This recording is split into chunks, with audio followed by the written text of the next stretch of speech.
about this or not, but I'm actually pursuing this next year. I'm doing the advanced standing option for graduate school through the College of Social Work. And so I'll be graduating next May too, which is really exciting.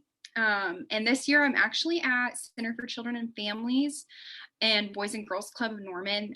They're all in the same building, and they're all kind of one cohesive agency together. I actually have worked here since I was a freshman in college, and this year I got the opportunity to combine my practicum with some employment-based stuff. And so it's kind of been an interesting year. My practicum's been a little different in the fact that I've had to incorporate a lot of like new material and new learning into my space just because I have been here for a while already. So kind of what that's looked like is in the past, I've worked a lot in direct service with the kids and just in the club and being with them after school. And so this year it's been really cool because I've gotten the opportunity to bridge the gap a little bit in a way that I've never had before, and really working with like the families and the kids and just doing different things like that. I've started a couple different groups in partnership with some of the counselors that we have on the other side of the building.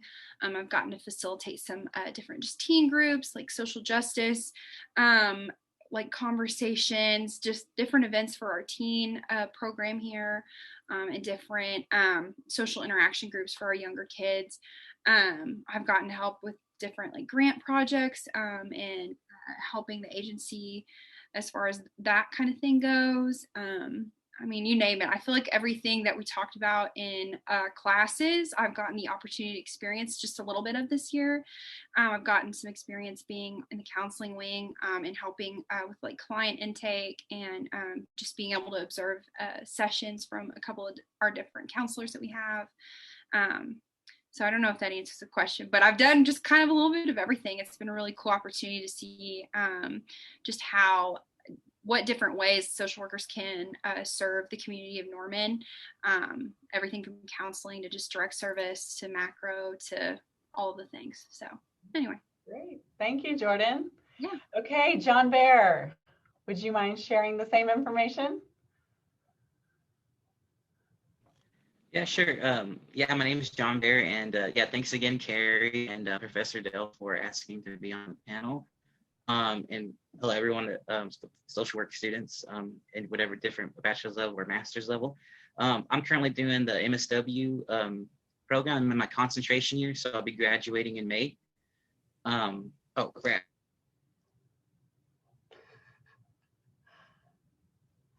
I'm wondering if he's having, oh, there he went. He must be having some technical difficulties. Oh, he's back. We'll give him a minute. Are you still with us, John? I'm back. Yeah, I'm back. Yeah, I'm in my MSW program, you know, and my practicum settings at the Indian Health Service, Lawton Indian Hospital Behavioral Health Clinic.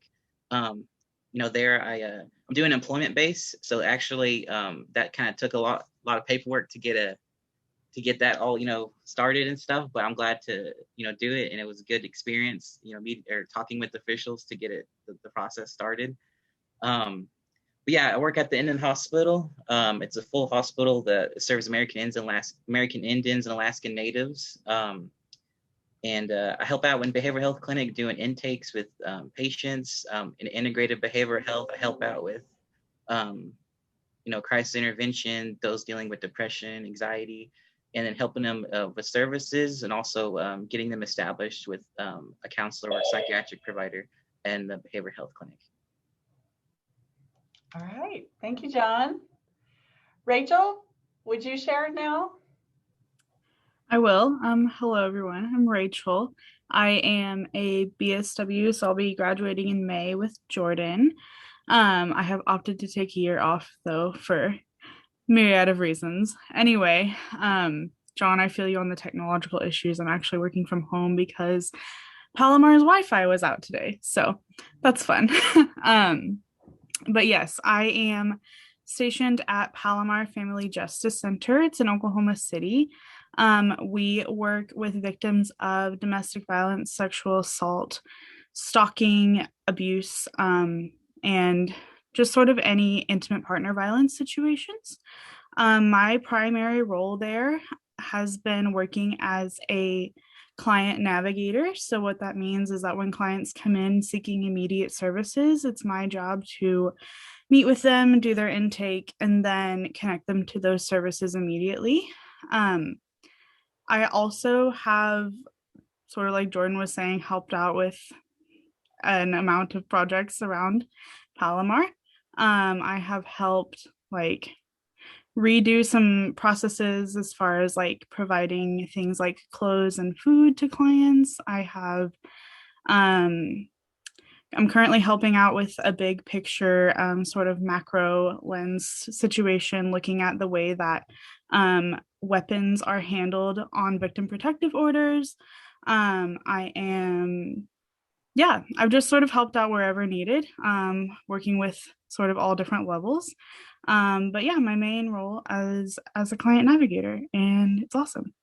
So, was that everything? Yeah, that's great. Okay. Thank you, Rachel. Okay, Nick, your turn.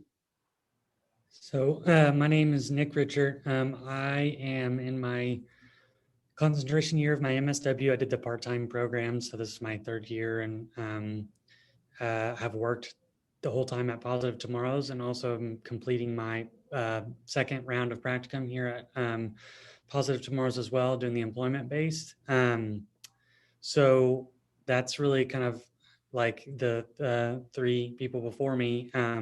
That's really kind of encompassed, like it seems just about every single level, micro, meso, macro, really just a lot of different things. This current one I'm doing is really kind of revolving around a lot of grant work. And so Positive Tomorrows has typically, for those of you that don't know, we are a school that serves families experiencing homelessness.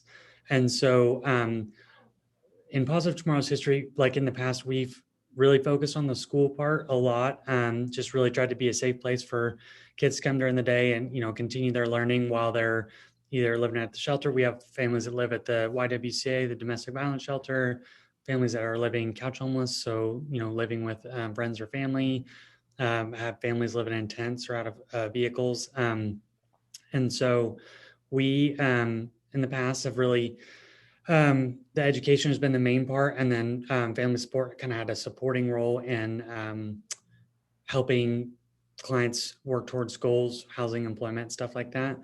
My supervisor, Kelly Berger, who is also just graduated from the MSW program, I guess, has it been almost 2 years now?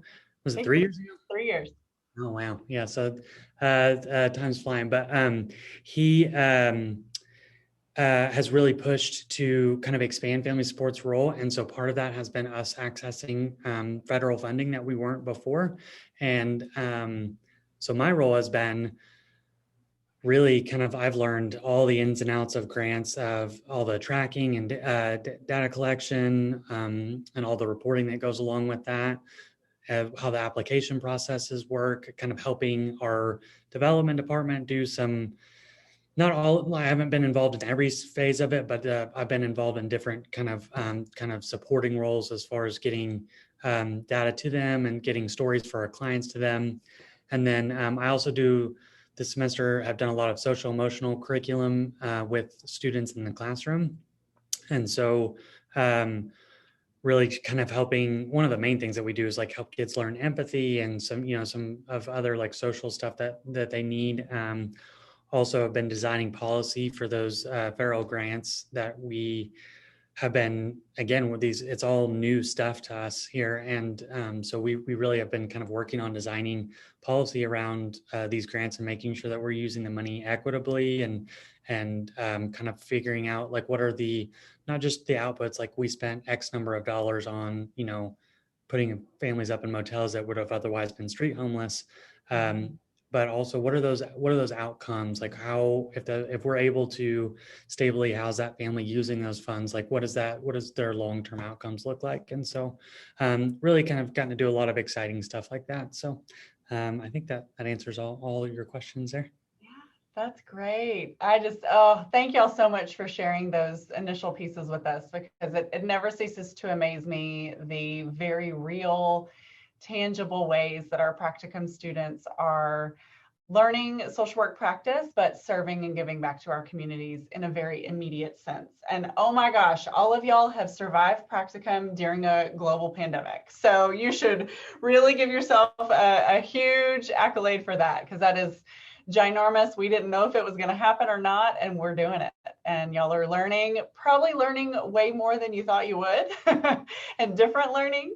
But you have done so well this practicum experience. And I have some questions that I'm going to pose, and y'all can just chime in and answer as you see fit for each of your situations. And for those of you that are concentration year students, if you wouldn't mind, think about these questions through the lens of both of your practicum experiences, because you've had two different experiences.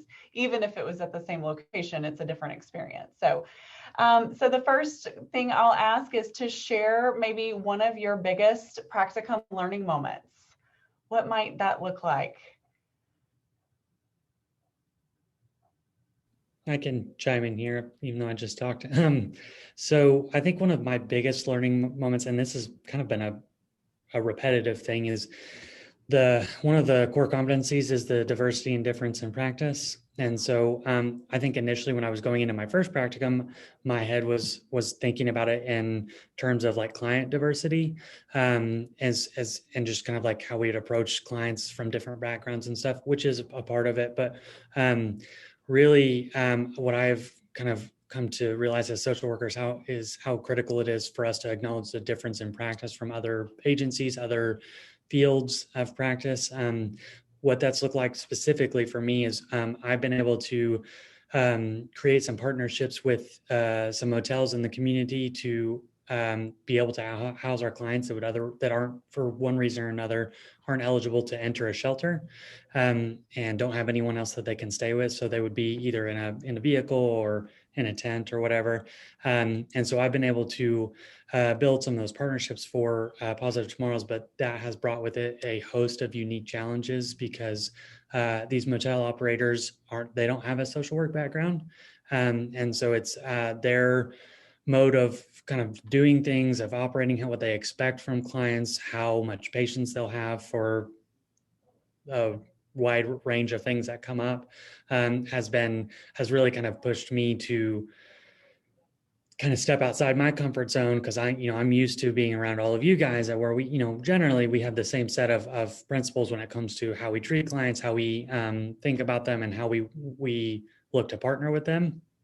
And so kind of having to validate where these motel operators are coming from without sacrificing the dignity and worth of the clients that we're serving that's been a doozy a few times. Mm-hmm. Absolutely. Oh, such good points. And you're right. We can't get kind of tunnel vision because, we're used to all of our social work language and people. And when we work with other people in the community or agencies, they have different values than we do in different practices. So good awareness. Jordan, you look like you were getting ready to speak up a minute ago about your biggest practicum learning experience. Yeah. So I would say for me, it wasn't necessarily something like, well, I'll just go ahead and say it. I think for me, the biggest learning experience just as a social worker has been learning to advocate for myself within it. Something that I've realized this year working at my agency is honestly the most challenging times that I have are working with my coworkers and supervisors, more so than the actual clients. Because most of the time our clients are, at least here at my agency, are coming to us. They're seeking help from us. Whereas when we're working, or at least when I'm working with my supervisors and coworkers and that sort of thing, like it's not necessarily they're coming to me for things. So it's been kind of a hard lesson. There's been a couple times this year we've had some leadership changes. The director for Boys and Girls Club switched in January. So we had a completely new director, completely rearranged the way that our agency was organized just structurally. And so in that, as a practicum student, as my hybrid like position of practicum / full-time / Boys and Girls Club / CCFI, like the way that it worked, I kind of had to find my voice and really go to like my supervisor and say like, hey, like I know you're the new director, but what is my role here? Like, what do you need me to do? Because this is what I've been doing, and this is what I know I'm good at, and this is what I know I bring to the table, which is just really important for me to learn, because that was honestly the biggest lesson that I feel like I had to learn, was just like having enough confidence in like my ability and my value that I bring to my agency, and being able to like verbalize that in a way that's like respectful and honoring to like my supervisor, but also like to me as well. So yeah, absolutely. That's a great example of how to use that professional communication and speaking up for yourself and figuring out workplace dynamics and organizational culture, especially since you've been in one that switched. You know, we have had that happen in the past where practicum students get to witness that changing of guards, so to speak, and really be a fly on the wall when all of those changes are happening. And sometimes agencies are in crisis. So I'm glad that you have learned how to navigate that well and found your voice. John, what about you? Can you share one of your biggest practicum learning moments? Yeah, I agree with Nick and what Jordan said earlier, especially what Jordan said about advocating for yourself. That's what I did for my first foundation year. Asking different providers like, hey, can I sit in on this intake, or can I sit in on this session, or, asking to go to some of the medical, meetings, like clinical meetings and stuff, just looking for stuff to do. That's, I guess, making your own practicum experience your own, and that's how, how to make it. But one of the biggest learning moments was like actually putting in what we learned in class into practice. Here we have a policy on, some screeners like the patient health questionnaire number 9, or PHQ-9. If patients answer question 9 is like, do you have any feelings that you don't want to be here or something like that? If they answer 1 through 3, you gotta basically kind of do like a short stop and follow up with the Columbia screening, and then based on that decide if to do a safety plan or escort them to the ER. And that's what happened one time during my intakes, and it got pretty intense because I was like, I had to ask one of my people I work with if like, hey, what do you think of the screening? Should we? I think they're okay, but just having that help from your peers and actually putting that into practice was really cool, and helping the patient and stuff. Yeah, that's awesome. Yeah, you speak to a good point, John, about practicum students really have to initiate their own learning. I mean, you're in school to learn what you want to learn and what you need to learn, and it's really your responsibility to a certain extent to make sure that that's happening, that you're seeking out those opportunities. And then, man, when things get real, they get real, right? There are real crises that happen, and I'm glad, in a really weird sort of way. I know that sounds strange, but I'm really glad you experienced that learning in that crisis moment, because now you've handled it. You've gotten one under your belt, and you'll have confidence for the next time that that you are able to support a client in that way. Rachel, what about you? Tell us about a big learning moment for you. Yeah, I'm gonna kind of piggyback off of John and Jordan, I guess. So sort of similar to Jordan, Palomar had a giant turnover at the end of my first semester / beginning of my second semester. The entire client navigation team left, and also the director of client services left, which left me as the somehow senior client navigator. So I was actually training the new client navigators. So again, learning how to advocate for myself and learning when to tell my liaison, like, hey, I'm really overwhelmed. I'm not okay. I am training these people and I don't really know what I'm doing still. Knowing when to pump those brakes and be like, okay, this is not a position for a practicum student to be in. I need some assistance. Learning when to ask for help, I think is a key thing that is it's a really hard lesson for me, but I don't think I'm alone in that. In addition, learning how to communicate. The way that Palomar works is it's a conglomerate of over like 35 different partner agencies, all in the same building to provide clients services. And so learning A, what all those different partner agencies do, and B, how to communicate effectively and efficiently with all of them, um, like in a timely manner to provide a service to a client who's sitting right in front of me, is really hard, and it takes a lot of practice. So like learning like how to be clear and concise with my language, and learning how to advocate for the clients when maybe a partner agency is like not being the most helpful, things like that. I'm learning how to navigate those situations that could potentially turn into conflict is really important as well.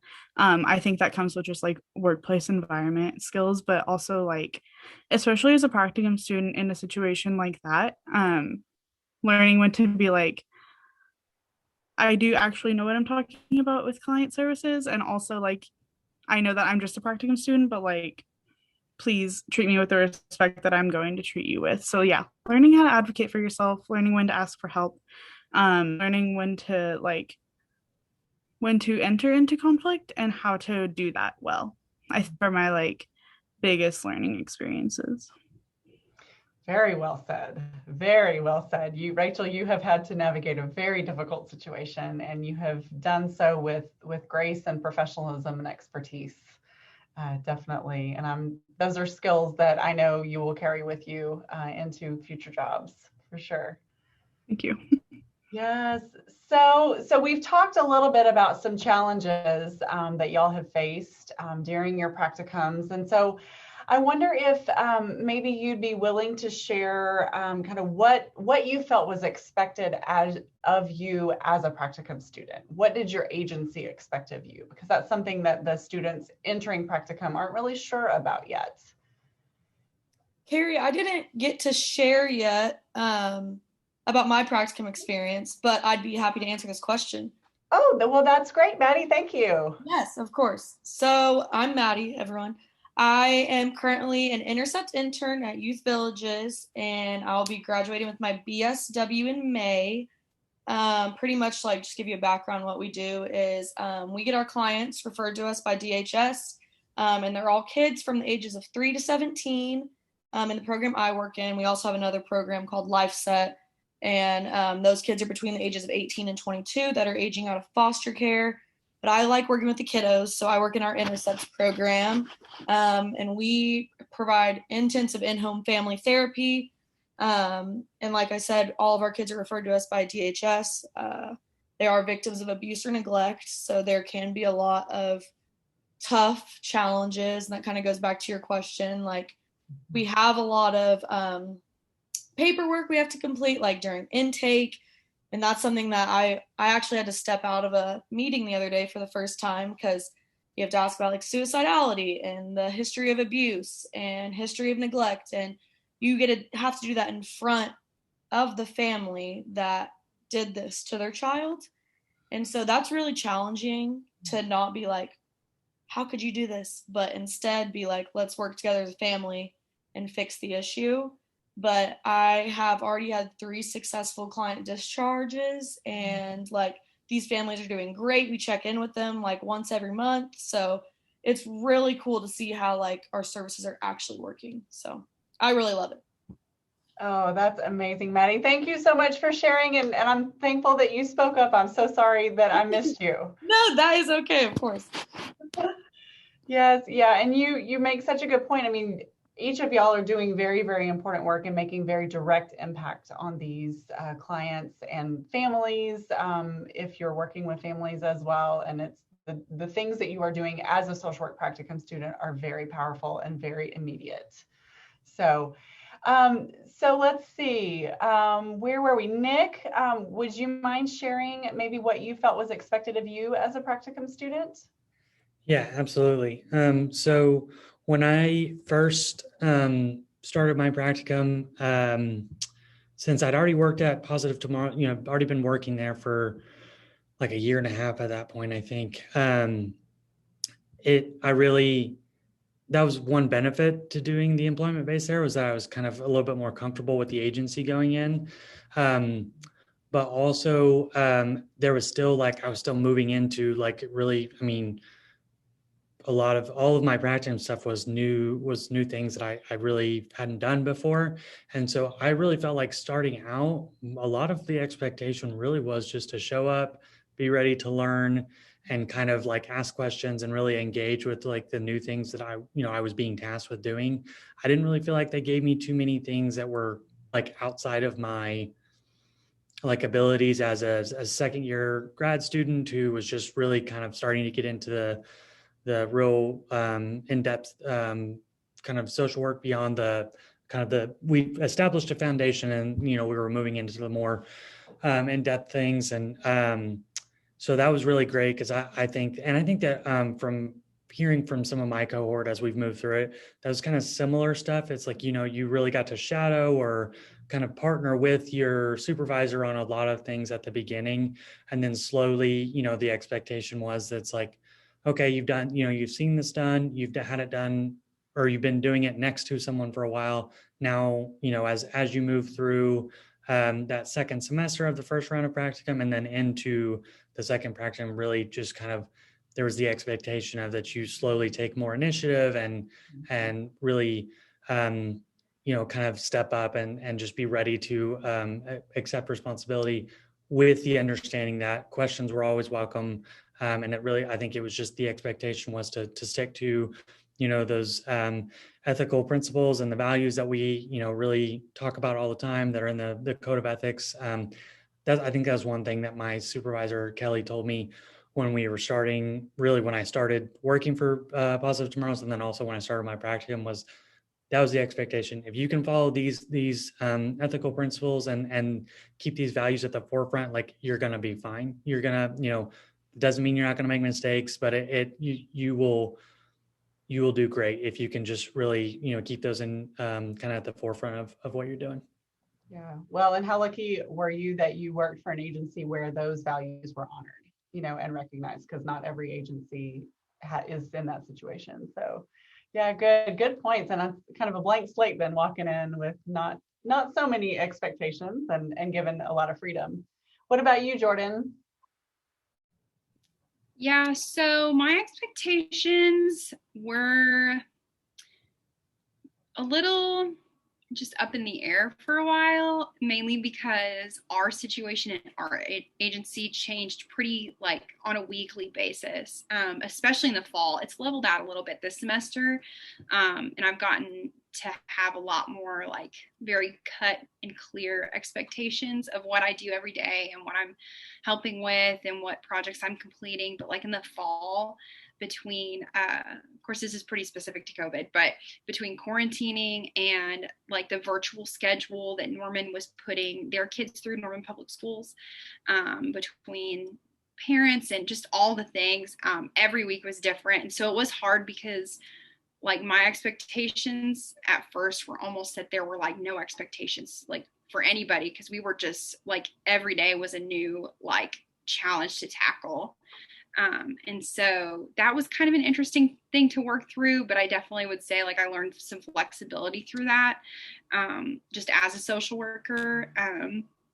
I think that something Sue Durrett, if any of you ever have her, she's a fantastic professor and faculty liaison, but she pretty much told us a couple weeks ago in class, like social workers normally learn flexibility in their practicum, but like I think students this year and even like in the next couple of years like are going to learn flexibility even more, just with the world changing the way it is. So I've learned to be fluid with expectations, and like setting them for myself, and also or like putting responsibility on myself to set them for myself when maybe my supervisors and everybody else were busy with other things too. So yes, good point. Kind of my experience.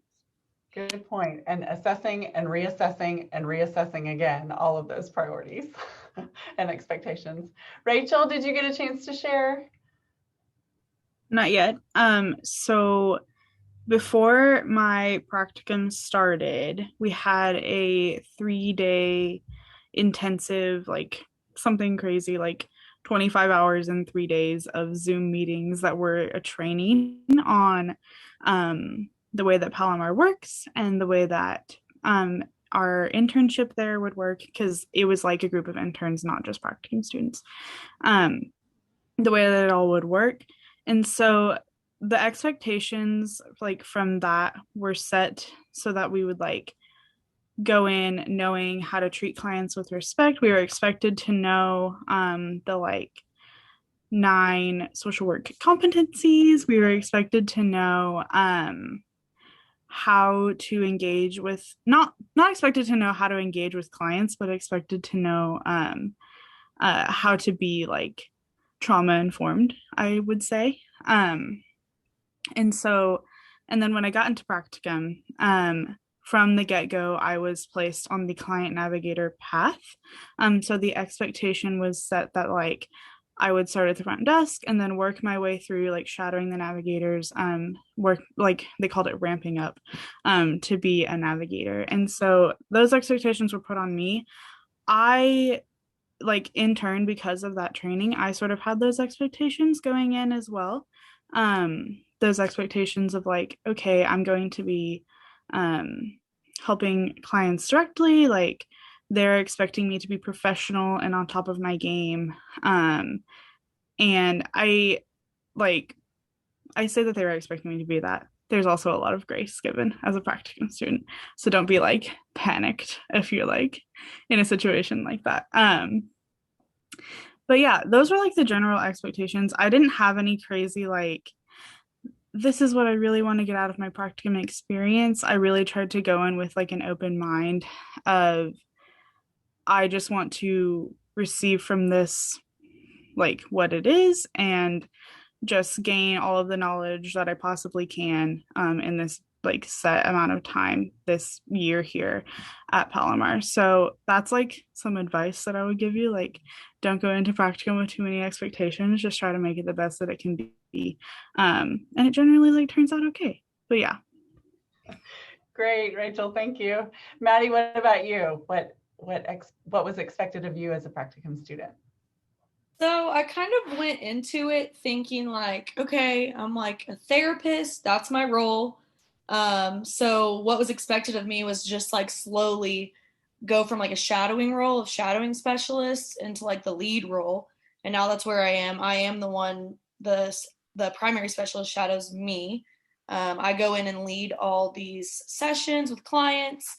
But the thing I didn't really expect is actually although you can have 3 to 6 cases at once of different clients, that's really not what takes up most of your time. It's what I should have listened to in our curriculum. The documentation never stops. I'd say for like every hour you have with a client, you probably have 3 or 4 hours of documentation. So like I didn't expect that. But it is nice that you kind of get to go at your own pace. But I will say, I was just messaging Jordan about this earlier. I'm not sure if I've caught up on paperwork once, but it is fun, and it is a little bit of what I expected, but the documentation was even more. So. Okay, thank you. And yes, you are so right. Lots of documentation always. John, what about you? What were the things expected of you as a practicum student?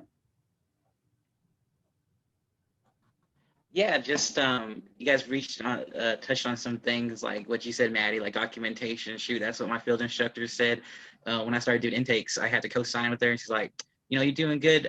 You just don't need to put this in there. Don't put that in there. Other than that, she said I was doing good, but it takes up a lot of time for you. You said 1 hour with the patient or a client take you about a couple of hours to do. The expectations though, like starting out, like how foundation, you're just kind of learning how the system works. Learning what other ones affect it, and then doing my concentration year now, I switched different field instructors, and she's like, well, I've seen you do sessions last summer. I feel like you're ready to start taking on some patients and intakes.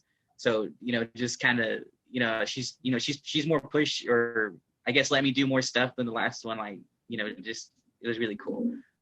Just expectations to be able to, sit on, or not sit on, but help an integrative, help help out wherever they need it. That's, I guess they're kind of expecting me now I know what to do.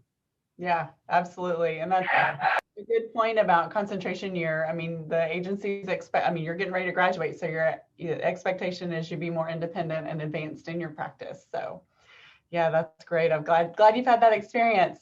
Well, in our last 10 minutes together, I wanted to ask the panelists if they would share maybe what advice would you give to students to be successful in practicum? And I want to suggest a lens of time management. Maybe you could speak to that, because I'm sure that will be part of your recommendation. It usually is. So Jordan, would you get us started on that last question? And we'll take about probably two minutes or less each. Yeah, I would just say time management's a big thing, not even just with practicum, but just balancing practicum and school, and just also having like close relationships with the people around you. Like, I feel like those are really valuable and important, especially when you get into the field, like, because it feels a lot different than the classroom. And I know like I needed those social connections even more so, like moving into my senior year in my practicum experience. So I don't know that I even really have some tips. Just try and learn yourself the best that you can. Everybody's different. Everybody has different needs. So really just try to attune to what you think that you need. And you'll really figure it out quickly, like within the first like day, like, okay, I need more time for my schoolwork, or I need more time to like get practicum tasks done. Or for me, it was, okay, I need more time to set aside for like friends, like even if that's one night a week. So that's just what I would say. Thank you, Jordan. Nick, what about you? I would say, so time management is like big for everybody. I think really just maybe maybe just find what works for you. Some people have different like ways of working or getting things done. I know for me, for a little while, I struggle to, I'm better now, but I'm a bit of a procrastinator sometimes on getting things done. And so, don't shame yourself for if you struggle with the time management up front, because it's hard, but you'll learn it. You'll kind of get in a groove and figure out what works for you. I think finding, even if it's like 5 or 10 minutes to do things, just even in little spots, like breaking it up into pieces, like whether it's weekly reports or papers for class, or reading the text before you have a discussion for the night. Like I think breaking things up into bite-sized chunks is really, really helpful. And then finding a couple of people in your life that are going to be really like invested in you and like willing to support you through this. I know that can be a make or break type of thing, is like having people that when you're really struggling, because you will hit a point during this at some point that is hard, and you're not sure if you're going to be able to finish it. You need people there to kind of give you that push that you need. So great, thank you. Rachel, what about you? Yeah, I'm kind of in the same boat. I mean, time management, we're all in school and practicum, about to be in practicum if we're not. I also work a job, so like balancing all of that and then still making time to have a life for myself and to be with my friends and to be with the people that pour into me so that I can actually pour out to other people. Like that is really critical. And yeah, just like finding those little moments throughout the day that like remind you why you got into the field in the first place. I think sometimes we can get weighed down with the mundane and the way that like it's hard to like hear client stories. It's hard to document the process. It's hard to communicate with work conflict. It's hard. And it's hard to like finish school and during a pandemic and things like that. Like, but just finding times to remind yourself that like, oh yes, like this client interaction is like why I want to be here. Those have been some of the like the sweetest times for me in practicum. And just like really like leaning into those times. Yeah, I think that's like my biggest advice. Wonderful. Thank you, Rachel. What about you, John? So advice is, I'd say, is utilize your supervision. They're a social worker, and they're pretty wise in their field. I know I asked my one thing I got from my field instructor was only as hard as your patient, otherwise you could burn out.